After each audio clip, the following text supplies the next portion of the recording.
بسم اللہ الرحمن الرحیم۔ محترم ناظرین، السلام علیکم ورحمۃ اللہ وبرکاتہ۔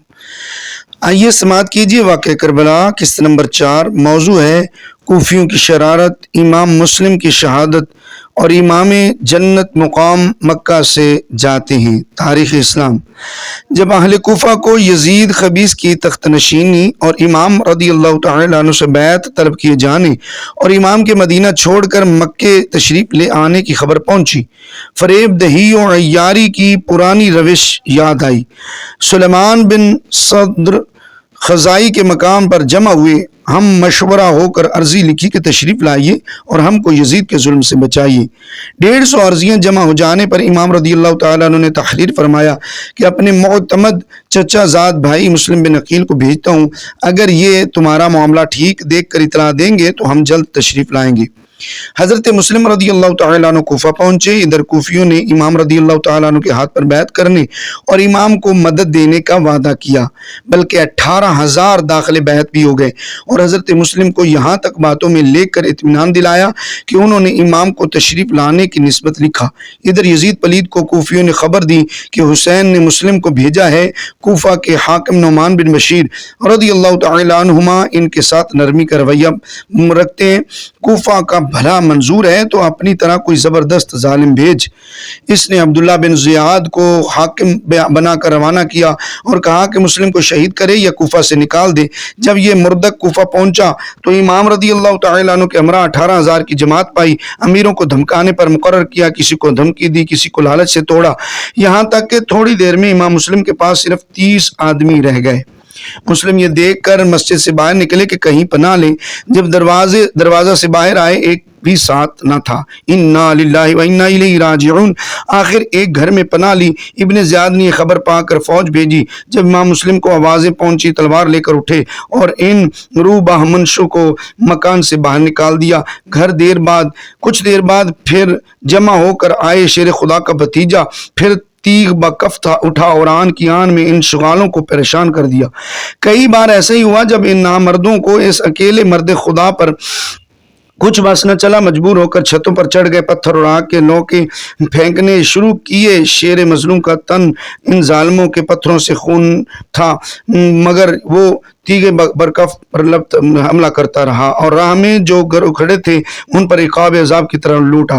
جب یہ حالت دیکھی، ابن اشعث نے کہا کہ آپ رضی اللہ تعالیٰ کے لیے امان ہے، نہ آپ قتل کیے جائیں گے، نہ کوئی گستاخی ہو۔ مسلم مظلوم رضی اللہ تعالیٰ عنہ تھک کر دیوار سے پیٹ لگا کر بیٹھ گئے۔ خچر سواری کے لیے حاضر ہوا، اس پر سوار کیے گئے۔ ایک نے تلوار حضور کے ہاتھ سے لے لی، فرمایا یہ پہلا مکر ہے۔ ابن اشعث نے کہا کچھ خوف نہ کیجیے۔ فرمایا وہ امان کدھر گئی؟ پھر رونے لگے۔ ایک شخص بولا تم جیسا بہادر اور روئے؟ فرمایا اپنے لیے نہیں روتا ہوں، رونا حسین اور آل حسین کا ہے کہ وہ تمہارے اطمینان پر آتے ہوں گے اور انہیں اس مکر و بد عہدی کی خبر نہیں۔ پھر ابن اشعث نے فرمایا میں دیکھتا ہوں کہ تم مجھے پناہ دینے سے عاجز رہو گے اور تمہاری امان کام نہ دے گی۔ اگر ہو سکے تو اتنا کرو کہ اپنے پاس سے کوئی آدمی امام حسین کے پاس بھیج کر میرے حال کی اطلاع دے دو کہ وہ واپس جائیں اور کوفیوں کے فریب میں نہ آئیں۔ جب مسلم رضی اللہ تعالیٰ عنہ ابن زیاد بدنہاد کے پاس لائے گئے، ابن اشعث نے کہا میں انہیں امان دے چکا ہوں۔ وہ خبیث بولا تجھے امان دینے سے کیا تعلق؟ ہم نے تجھے ان کے لانے کو بھیجا تھا، نہ کہ امان دینے کو۔ ابن اشعث چپ رہے۔ مسلم اس شدت محنت اور زخموں کی کثرت میں پیاسے تھے۔ ٹھنڈے پانی کا ایک گھڑا دیکھا، فرمایا مجھے اس سے پانی پلا دو۔ ابن عمر باہلی بولا دیکھتے ہو کیسا ٹھنڈا ہے، تم اس میں سے ایک بوند نہ چکھنے پاؤ گے، یہاں تک کہ معاذ اللہ جہنم میں آب گرم پیو۔ امام مسلم رضی اللہ تعالیٰ عنہ نے فرمایا او سنگ دل، درست خو آب حمیم و نار جحیم کا تو مستحق ہے۔ پھر عمارہ بن عقبہ کو ترس آیا، ٹھنڈا پانی منگا کر پیش کیا۔ امام رضی اللہ تعالیٰ عنہ نے پینا چاہا، پیالہ خون سے بھر گیا۔ 3 بار ایسا ہی ہوا۔ فرمایا خدا کو ہی منظور نہیں۔ جب ابن زیاد بدنہاد کے سامنے گئے، اسے سلام نہ کیا، وہ بھڑکا اور کہا تم ضرور قتل کیے جاؤ گے۔ فرمایا تو مجھے وصیت کر لینے دے۔ اس نے عمر بن سعد سے فرمایا مجھ میں تجھ سے قرابت ہے اور مجھے تجھ سے ایک پوشیدہ حاجت ہے۔ اس سنگ دل نے کہا میں سننا نہیں چاہتا۔ ابن زیاد بولا سن لے کہ یہ تیرے چچا کی اولاد ہیں۔ وہ الگ لے گیا۔ فرمایا کوفہ میں میں نے 700 روپے قرض لیے ہیں، وہ ادا کر دینا، اور بعد قتل میرا جنازہ ابن زیاد سے لے کر دفن کرا دینا، اور امام حسین رضی اللہ تعالیٰ عنہ کے پاس کسی کو بھیج کر منع کرا بھیجنا۔ ابن سعد نے ابن زیاد سے یہ سب باتیں بیان کر دیں۔ وہ بولا کبھی خیانت کرنے والے کو بھی امانت سپرد کی جاتی ہے، یعنی انہوں نے پوشیدہ رکھنے کو فرمایا، تو نے ظاہر کر دی، اپنے مال کا تجھے اختیار ہے، جو چاہے کر، اور حسین اگر ہمارا قصد نہ کریں گے ہم ان کا نہ کریں گے، ورنہ ہم ان سے باز نہ رہیں گے۔ رہا مسلم کا جنازہ، اس میں ہم تیری سفارش سننے والے نہیں۔ پھر حکم پا کر جلاد ظالم انہیں بالائے قصر لے گیا۔ امام مسلم رضی اللہ تعالیٰ عنہ برابر تسبیح استغفار میں مشغول تھے، یہاں تک کہ شہید کیے گئے اور ان کا سر مبارک یزید کے پاس بھیجا گیا۔ انا للہ و انا الیہ راجعون۔ امام جنت مقام مکہ سے جاتے ہیں۔ 600 ہجری کا پچھلا مہینہ ہے اور حج کا زمانہ۔ دنیا کے دور دراز حصوں سے لاکھوں مسلمان وطن چھوڑ کر، عزیزوں سے منہ موڑ کر اپنے رب جل جلالہ کے مقدس اور برگزیدہ گھر کی زیارت سے مشرف ہونے حاضر آئے ہیں۔ دلوں میں فرحت نے ایک جوش پیدا کر دیا ہے اور سینوں میں سرور لہریں لے رہا ہے کہ یہی ایک رات بیچ میں ہے، صبح 9 تاریخ ہے اور مہینوں کی محنت وصول ہونے، مدتوں کے ارمان نکلنے کا مبارک دن ہے۔ مسلمان خانہ کعبہ کے گرد پھر پھر کر نثار ہو رہے ہیں۔ مکہ معظمہ میں ہر وقت چہل پہل نے دن کو روز عید اور رات کو شب برات کا آئینہ بنا دیا ہے۔ کعبہ کا دلکش بناؤ، کچھ ایسی دل آویز اداؤں کا سامان اپنے ساتھ لیے ہوئے ہے کہ لاکھوں کے جگمٹ میں جسے دیکھیے شوق بھری نگاہوں سے اسی کی طرف دیکھ رہا ہے۔ معلوم ہوتا ہے کہ سیاہ پردے کی چلمن سے کسی محبوب دل نواز کی پیاری پیاری تجلیاں چھن چھن کر نکل رہی ہیں، جن کی ہوش ربا تاثیروں دلکش کیفیتوں نے یہ مجلس آرائیاں کی ہیں۔ عاشقان دل دادا فرقت کی مصیبتیں، جدائی کی تکلیفیں جھیل کر جب خوش قسمتی سے اپنے پیارے معشوق کے آستانہ پر حاضری کا موقع پاتے ہیں، ادب و شوق کی الجھن، مسرت آمیز بے قراری کی خوش آئند تصویر ان کی آنکھوں کے سامنے کھینچ دیتی ہے، اور وہ اپنی چمکتی ہوئی تقدیر پر طرح طرح سے ناز کرتے اور بے اختیار کہہ اٹھتے ہیں، مقام وجد ہے اے دل کے کوئے یار میں آئے، بڑے دربار میں پہنچے بڑی سرکار میں آئے۔ غرض آج کا یہ دھوم دھامی جلسہ جو ایک غرض مشترک کے ساتھ اپنے محبوب کے در دولت پر حاضر ہے، اپنی بھرپور کامیابی سے انتہا سے زیادہ مسرت ظاہر کر رہا ہے، مگر امام مظلوم رضی اللہ تعالیٰ عنہ کے مقدس چہرے سے معلوم ہوتا ہے کہ یہ کسی خاص وجہ سے اس مجمع میں شریک نہیں رہ سکتے، یا ان کے سامنے سے کسی نے پردہ اٹھا کر کچھ ایسا عالم دکھا دیا ہے کہ ان کی مقدس نگاہ کو اس مبارک منظر کی طرف دیکھنے اور ادھر متوجہ ہونے کی فرصت ہی نہیں، اور اگر کسی وقت حاجیوں کے جماؤں کی طرف حسرت سے دیکھتے ہیں اور حج نفل کے فوت ہونے پر فزار افسوس بھی کرتے ہیں تو تقدیر زبان حال سے کہہ اٹھتی ہے کہ حسین تم غمگین نہ ہو، اگر اس سال حج نہ کرنے کا افسوس ہے تو میں نے تمہارے لیے حج اکبر کا سامان مہیا کیا ہے، اور کمرے شوق پردامن ہمت کا مبارک احرام چست باندھو۔ اگر حاجیوں کی سعی کے لیے مکہ کا ایک نالہ مقرر کیا ہے تو تمہارے لیے مکے سے کربلا تک وسیع میدان موجود ہے۔ حاجی اگر زمزم کا پانی پیئیں تو تمہیں 3 دن پیاسا رکھ کر شربت دیدار پلایا جائے گا کہ پیو تو خوب سیراب ہو کر پیو۔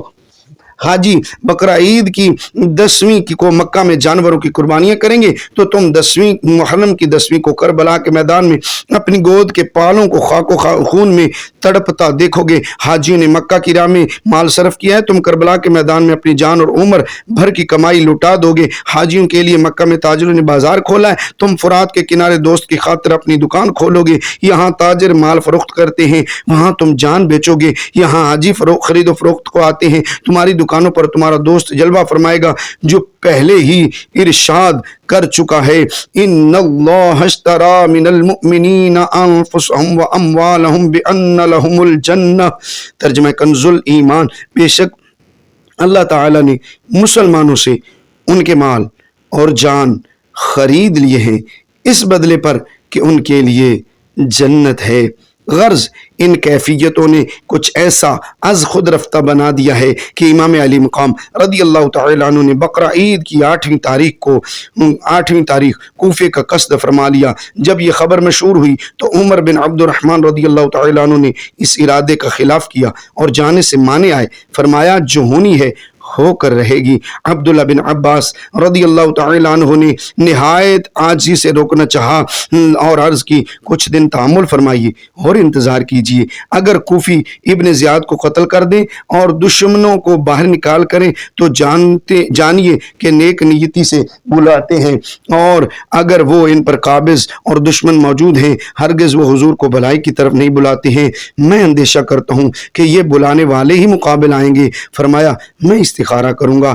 عبداللہ ابن عباس رضی اللہ تعالیٰ عنہما پھر آئے اور کہا بھائی صبر کرنا چاہتا ہوں مگر صبر نہیں آتا، مجھے اس روانگی میں آپ کے شہید ہونے کا اندیشہ ہے۔ عراقی بد عہد ہیں، انہوں نے آپ کے باپ کو شہید کیا، آپ کے بھائی کا ساتھ نہ دیا، آپ اہل عرب کے سردار ہیں، عرب ہی میں قیام رکھیے یا عراقیوں کو لکھیے کہ وہ ابن زیاد کو نکال دیں، اگر ایسا ہو جائے تشریف لے جائیے، اور اگر تشریف ہی لے جانا ہے تو یمن کا قصد فرمائیے کہ وہاں قلعے ہیں، گھاٹیاں ہیں، وہ ملک وسیع زمین رکھتا ہے۔ فرمایا بھائی خدا کی قسم میں آپ کو ناصح مشفق جانتا ہوں مگر میں تو ارادہ مصمم کر چکا۔ عرض کی تو بیویوں اور بچوں کو تو ساتھ نہ لے جائیے، یہ بھی منظور نہ ہوا۔ عبداللہ ابن عباس رضی اللہ تعالی عنہما ہائے پیارے کہہ کر رونے لگے۔ اسی طرح عبداللہ ابن عمر نے منع کیا، نہ مانا، انہوں نے پیشانی مبارک پر بوسہ دے کر کہا اے شہید ہونے والے میں تمہیں خدا عز و جل کو سونپتا ہوں۔ یوں ہی عبداللہ ابن زبیر رضی اللہ تعالی عنہما نے روکا، فرمایا میں نے اپنے والد ماجد سے سنا ہے کہ ایک مینڈے کے سبب سے مکے کی بے حرمتی کی جائے گی، میں پسند نہیں کرتا کہ وہ مینڈا میں بنوں۔ جب روانہ ہو لیے راہ میں آپ کے چچا زاد بھائی حضرت عبداللہ بن جعفر رضی اللہ تعالی عنہما کا خط ملا، لکھا تھا ذرا ٹھہریے میں بھی آتا ہوں۔ حضرت عبداللہ رضی اللہ تعالی عنہ نے عمر بن سعید حاکم مکہ سے امام مظلوم رضی اللہ تعالی عنہ کے لیے ایک خط امان اور واپس بلانے کا مانگا، انہوں نے لکھ دیا اور اپنے بھائی یحییٰ بن سعید کو واپس لانے کے لیے ساتھ کر دیا۔ دونوں حاضر آئے اور سر سے پاؤں تک گئے کہ واپس تشریف لے چلیں، مقبول نہ ہوا۔ فرمایا میں نے رسول اللہ صلی اللہ تعالی علیہ وآلہ وسلم کو خواب میں دیکھا ہے اور مجھے حکم دیا گیا ہے کہ اس کی تعمیل کروں گا۔ سر جائے خواہ رہے، پوچھا وہ خواب کیا ہے؟ فرمایا جب تک زندہ ہوں کسی سے نہ کہوں گا، یہ فرما کر روانہ ہو گئے۔ انا للہ و انا الیہ راجعون۔ ناظرین کرام آپ کا اپنا یوٹیوب چینل قاری الیاس اتاری آفیشیل چینل، اس کو سبسکرائب کیجئے اور بیل آئیکن لازمی دبائیے۔ جب امام کے بھائی امام محمد بن حنفیہ رضی اللہ تعالی عنہ کو روانگی امام کی خبر پہنچی، تشت میں وضو فرما رہے تھے، اس قدر ہوئے کہ تشت آنسوں سے بھر دیا۔ امام تھوڑی دور پہنچے کہ فرزدق شاعر کوفے سے آتے ملے، کوفیوں کا حال پوچھا، عرض کیا ہے رسول اللہ صلی اللہ علیہ وسلم کے جگر پارے، ان کے دل حضور کے ساتھ ہے اور ان کی تلواریں بنی امیہ کے ساتھ ہیں، قضا آسمان سے اترتی ہے اور خدا جو چاہتا ہے